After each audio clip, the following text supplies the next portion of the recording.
allow Gary to speak a bit longer because he was taking questions during his speech, so I think it was fair, but we still got about 10 minutes. Allow me to ask, in a way, a first question. Looking at the nons and looking at a relatively small percentage of really active religious people, do they need a Bill of Rights to protect them? Philip Braddock is looking into that issue. What do you think? The nuns want freedom from religion? Nuns? No, I'm not talking about nuns. I'm talking about religious people. I'm talking about nuns. They need freedom from religion. And I do not think that, I think we've got plenty of existing legislation, et cetera, to protect most religious groups, to allow them to do what they do when they're doing religion. There are margins where it's not, but there are then issues where religious group A says, well, we can't cope with this or that. Well, if that's the case, then I believe that if you have beliefs like that and it costs you, it's part of your faith. So, no Bill of Rights. I'm sorry, Sev. I do believe that we need a Bill of Rights in this country because we've been living without it as the only liberal democracy without a Bill of Rights. And as a result, we have no place to go to. I don't care what kind of rights you're talking about. So we do need a seriously grounded Bill of Rights, and that the basic kind of religious rights would be in that. But beyond that, specific kinds of legislation that some are looking for, no. Thank you, Gary. Questions, please. Gentleman over here.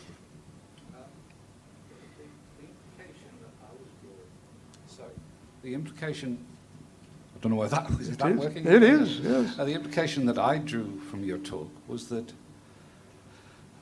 the more general one, that if you say to the vast majority of people in Australia, let's talk about morality, or let's talk philosophy, or even let's talk God, you will get a positive response. But if you say, let's talk about the Gospel according to St. John, or the Quran says, or whatever, the nons are likely to, as it were, glaze over. So is it just a question of, as it were, people, they claim, you can live a moral life without religion.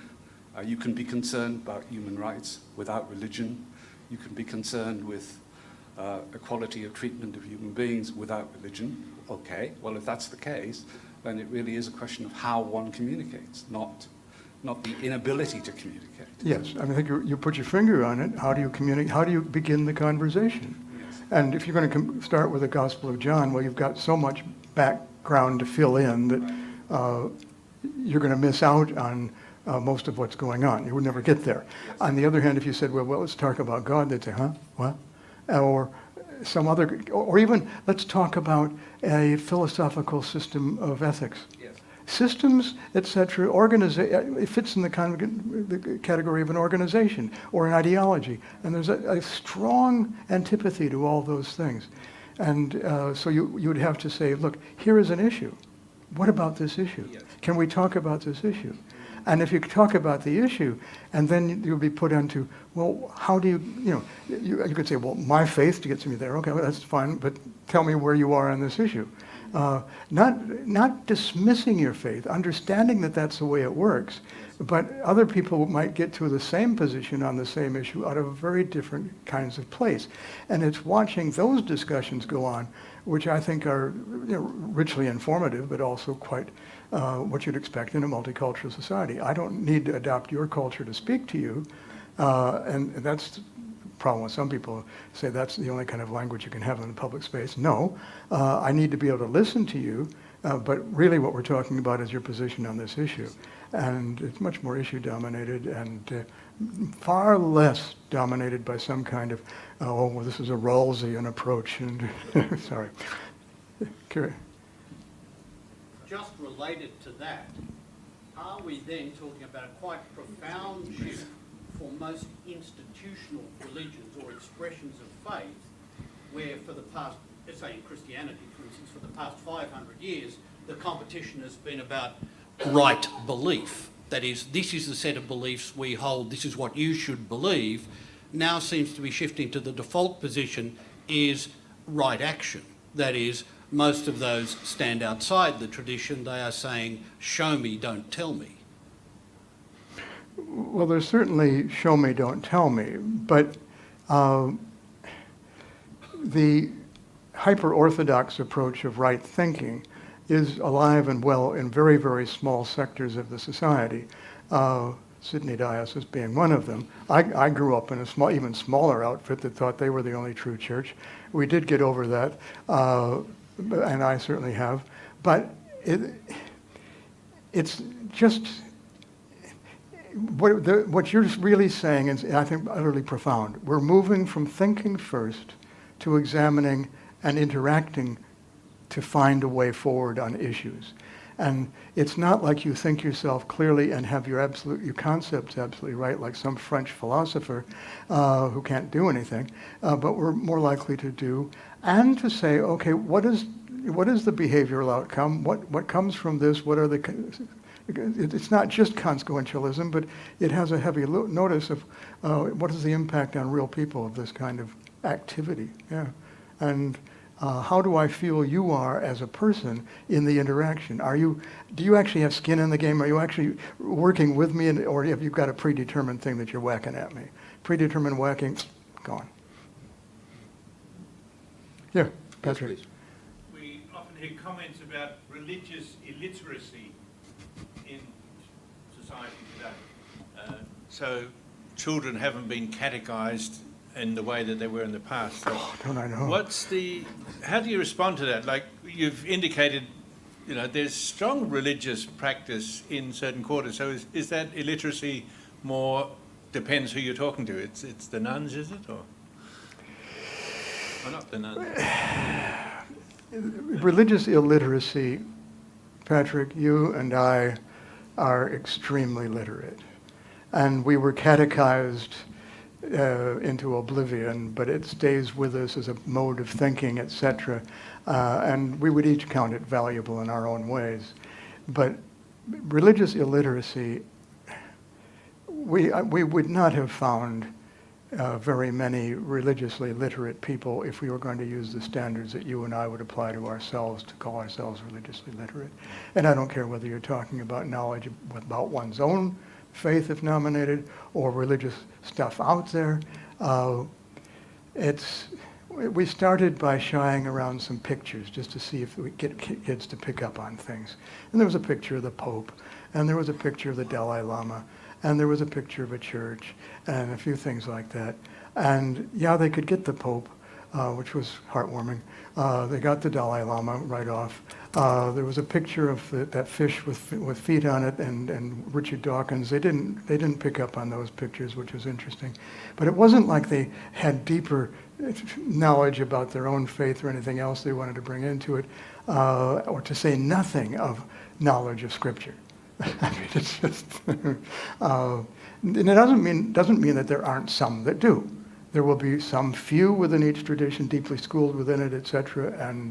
But that is a dwindling minority. Yeah, we can take one more question. Lady here in front. Hi. I noticed that you had a slide for policy implications, which is what... Sorry. I noticed that we had to skip a slide about policy implications, which is what I'm most interested in. As a, social, what is your perspective as a sociologist on how policymakers can process the new reality? Well, the new reality is great diversity, and that diversity is both within and between groups, so that you've got so many more places to listen. In the 1950s, if you listen to the Archbishop Anglican and the Archbishop Catholic, you would have had 60-70% of the population, particularly if you took in the General Secretary, the Presbyterians or something. You'd have a vast majority of the population, but you don't know. There's all that kind of diversity. So the kind of richness of conversation around policy issues means that you have to include many, many more voices. And I'll give an example of one that worked brilliantly. I was asked to convene a symposium in Melbourne involving multi-faith and multi-sexuality. because the state government's very concerned about health and well-being issues for LGBTIQ people. So I worked it out. I said, you know, I can bring in religious leaders from all sorts of places, thanks to Affinity and others, but you'll have to supply, and I said, we'll have 6 tables. I want a person of faith who is LGBTIQ at each table that's willing to talk about it. So we had diversity of religion, diversity of sexuality, and these people, many of them hadn't done religious diversity before, and so went, oh, it's coming, and then sexuality diversity.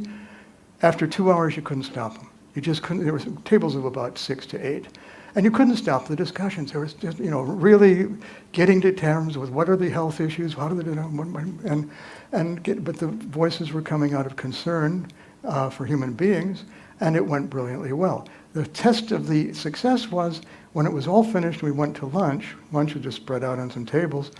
People did not resile to comfort groups, but stayed in the new diversities that they had enjoyed. So that's an example of how you've got to listen to multiple voices, get all kinds of, and to have a fairly, well, the state government has an openness and wants to promote health. Well, these people are all the people that are involved in that, including on some who have been very much on the negative side. So it was just an example of a different way of doing the conversation, and you don't do it one on one on one. You don't say, oh, we'll go to the Muslims tomorrow and the Buddhists tomorrow, chuck them in together, but then listen to the creativity that comes out. We keep saying multicultural, multi-faith is good, but we don't allow it to work. You've got to have those voices in, not playing off against each other, but contributing and finding creative ways forward that they didn't know existed before. Well, ladies and gentlemen, we came to an end. What kind of intellectual feast it was. Gary, could I say I always learn something new from you, and we do interact from time to time. But let's say thank you very much to Professor Gary Bouma. And now I would like to invite Dr. Patricia Jenkins to come forward and make a presentation of a gift to Professor Bouma. Oh, God. Thank you. Beautiful.